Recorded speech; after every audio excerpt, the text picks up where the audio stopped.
एक बात और बड़ी मार्केट में आजकल फैली हुई है, वो ये कि जी कोई 100-150 बिलियन कहीं से आने वाला है, आई डोंट नो। अगर हम इलेक्ट्रिसिटी प्राइसेस की बात करें तो वो उनका नाम सुनकर के मुझ जैसे आदमी को चीखें मारने को दिल करता है। ये एसी जो इस स्टूडियो में लगा रखा है ये भी जबरदस्ती चलाता हूँ, हालांकि दिल नहीं करता। जो मुल्क और उसका वज़ीर आज़म और उसका जो वज़ीर ख़जाना है वो छोटे छोटे कर्ज़ों के लिए वो लाइनों में लगे हुए हों, वो कहाँ से 100 या 150 अरब डॉलर, ये बात करते हुए सोचना चाहिए। अगर कोई ये सोचता है कि इस पाकिस्तान को मैं अकेले ही लेके चलूंगा तो ये उसकी सबसे बड़ी भूल है। बलोचिस्तान के अंदर पाक फौज पर बलोच दुश्मनों की जानिब से हमला किया गया है। 10 से जायद पाक फौज के जवान शहीद हुए हैं, 4 से ज्यादा जवान लापता हैं और कई जख्मी भी हैं। 50 से जायद बलोच दुश्मन दहशतगर्दों की जानिब से पाक फौज पर हमला किया गया है। इसके अलावा चाइना को धमकी लगाई गई है कि तुम्हारी इन्वेस्टमेंट हम तबाह कर देंगे जो तुम सी पैक की शक्ल में बलोचिस्तान के अंदर कर। एक जफर हिलाली साहब हैं जो डिप्लोमेट हैं, पहले तो उनको ऐसा लगता था कि घोड़े पे बैठ के तलवार निकाल के जीएचक्यू के अंदर घुस जाएंगे किसी दिन। हिलाली साहब किसी भी दिन उनका घोड़ा बिल्कुल गैलप करके घुस जाएगा जीएचक्यू रावलपिंडी में। अब सबके जो सुर हैं सर बड़े मध्यम टाइप के हो गए हैं, सबके सुर, क्योंकि किसको नहीं पता कि किसके घर के पास रात को काली वीगो खड़ी है। हम रहते हैं इस मुल्क के अंदर, कुर्बानी क्या है, आज़ादी क्या है, कश्मीर से पूछा जाए, फ़लस्तीन से पूछा जाए कि आज़ादी की कीमत है क्या। अच्छा, हमारी जो जीडीपी है खुर्रम साहब वो 0.3% भी नहीं है और कुछ तजज़ियाकारों का मानना है कि नेगेटिव में है। जो सबसे ज्यादा मैं समझता हूँ कि लोगों को चाहिए उसका सूरत रहमान के उस कुछ वर्सेस की भी वहाँ तलावत हुई। बिल्कुल बिल्कुल ऐसा। मैं अब I am very amazed, I am very thankful, I am very proud कि हर मजहब को अपने अपने हिस्से के मुताबिक वहां पे जगह और टाइम दी गई। अब ऐसी सूरत में क्या होता है जी, हर कोई, हम कहते हैं ना, आम एक जुमला बोला जाता है कि चढ़ते सूरज को सलाम कर रहा होता है, ऐसा ही है।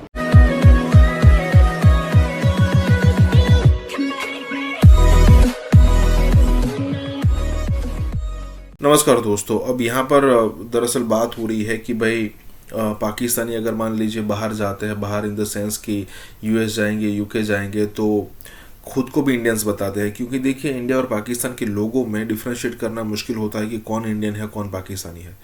ऊपर से यहाँ पर पूरी दुनिया इंडियन कल्चर से इतना प्रभावित होती है कि यूएस में रहने वाले, यूके में रहने वाले कई सारे इंडियन, कई सारे पाकिस्तानी और बांग्लादेशी जो है वो खुद का रेस्टोरेंट इंडियन रेस्टोरेंट के नाम से ओपन करते हैं कि भाई देखिए हम जो है ना वो इंडियन ही है।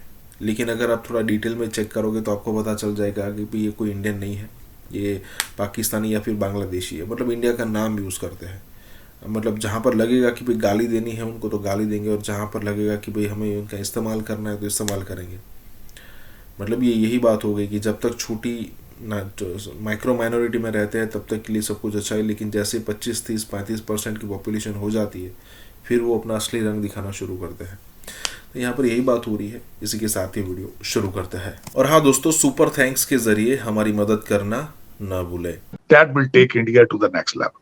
न मैं इसमें कोई शक नहीं। उसमें बड़े बड़े कॉन्ट्रैक्ट साइन करके जाएंगे, क्योंकि पहले ही आपने देखा होगा इस वक्त चाइना के ऊपर जो सैंक्शंस लगाई जा रही हैं उसका सबसे फायदा उठा रहे हैं भारत उठा रहा है। बिल्कुल। और चाइना जितना यूक्रेन को डराएगा उसका फायदा भी भारत उठाएगा।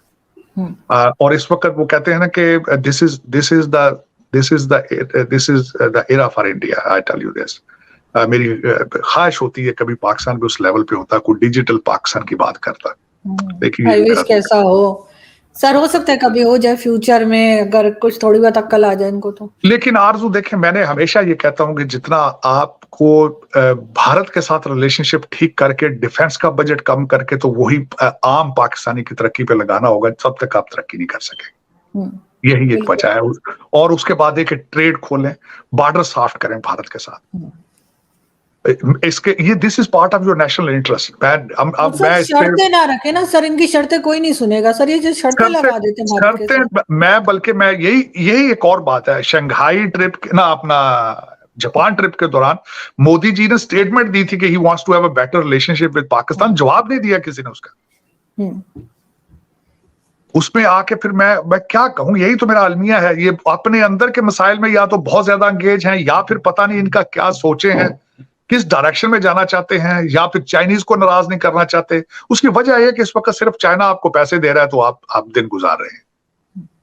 अमेरिका ने तो आपको बिल्कुल छोड़ दिया। You are not relevant for America at all. मुझे तो सिर्फ यही एक समझ आती है कि आप मोदी जी का जवाब इसलिए नहीं देते कि शायद चाइना नाराज हो जाएगा तो वो चाइना अपना हाथ पैसों से रोक लेगा, लेकिन somehow you have to come up with some kind of solution। तरक्की करनी है तो आपको इंडस्ट्रियल रेवोल्यूशन चाहिए, आपको बच्चों को आईटी की तालीम, मैथ और इंग्लिश पढ़ाना होगा। आप अपने बच्चों को पढ़ा लेते हैं लंदन में, तो गरीब के बच्चे का क्यों नहीं सोचते आप जानबूझ के पाकिस्तान को ऑप्रेस क्यों कर रहे हैं? आप क्यों ये समझते हैं कि 40,000 मदरसे आपके लीडर प्रोड्यूस करेंगे? It is not going to happen. बिल्कुल, it is not going to happen. आप ये खासकर अपने बच्चे लंदन अमेरिका में पढ़ाते हो, समझते हो तुम कि Pakistan, who cares about Pakistan. मैंने आपको कहा ना कि आपकी रूलिंग एलीट जो है आरजू, चाहे वो किसी ब्लॉक से भी हो, किसी पार्टी की हो, किसी इंस्टीट्यूशन की हो, उनके दिल और दिमाग अमेरिका और लंदन में है। वो अपनी बॉडियां जो डरते हैं, लाशें उठा के फिर रहे हैं पाकिस्तान में, अपने बच्चों के लिए लूट मार कर रहे हैं, बद दुआएं ले रहे हैं लोग। सर जिस दिन के ये डुअल नेशनलिटी रोकी जाएगी शायद तब ये सुधरेंगे। मैं आपको यहाँ पे ये जरूर बताना चाहूंगा, आरजू भारत के अंदर डुअल सिटीजनशिप जो है उस पे ऊपर पाबंदी है कि वो लोग अपने वहां पे एडमिनिस्ट्रेशन में सर्व नहीं कर सकते। ये पाकिस्तान तो फिर ये ना कि ये मैंने आपको साले और बहनोई की गेम है, एक साला एक जगह एक दूसरे के साथ मिले में चिट्ठा बैठा इनका मिला हुआ। चले अगले जो मेरा अगला टॉपिक था, मैं बात करना चाहता कि भारत के अंदर जिस तरह उन्होंने अपनी नई बिल्डिंग का इफ्तिताह किया, it was a wonderful event. मैंने उसको बड़ा क्लोजली वॉच किया। पुरानी बिल्डिंग जो थी 1921 में उसकी कंस्ट्रक्शन स्टार्ट हुई थी, 1927 में मुकम्मल हुई थी। उसमें सीटिंग 790 एमपीज बैठ सकते थे, पिछली बिल्डिंग। अब उस बिल्डिंग के हालात ठीक नहीं थे, उसमें अब वो अब एज की वजह से उसकी चीजें आ रही थी कि इतनी पुरानी बिल्डिंग है, 100 साल के ज्यादा। मैं समझता हूँ कि इस दौर के अंदर इतनी बड़ी बिल्डिंग बनाना, जिसके ऊपर 117 मिलियन डॉलर खर्चा है नई बिल्डिंग बनाने, और उसमें 1272 एमपीज बैठ सकेंगे। और उसमें जो उन्होंने बताया, उन्होंने जो डिजाइन बनाया है, पहले तो पीकॉक डिजाइन है जो वो सारी ओवरऑल जो सीटिंग बैठेगी, और उसके बाद लोटस जो अपर हाउस है वो उसका लोटस की शक्ल होगी, फ्लावर फूल की, क्योंकि लोटस भारत का नेशनल फ्लावर है। जी बिल्कुल।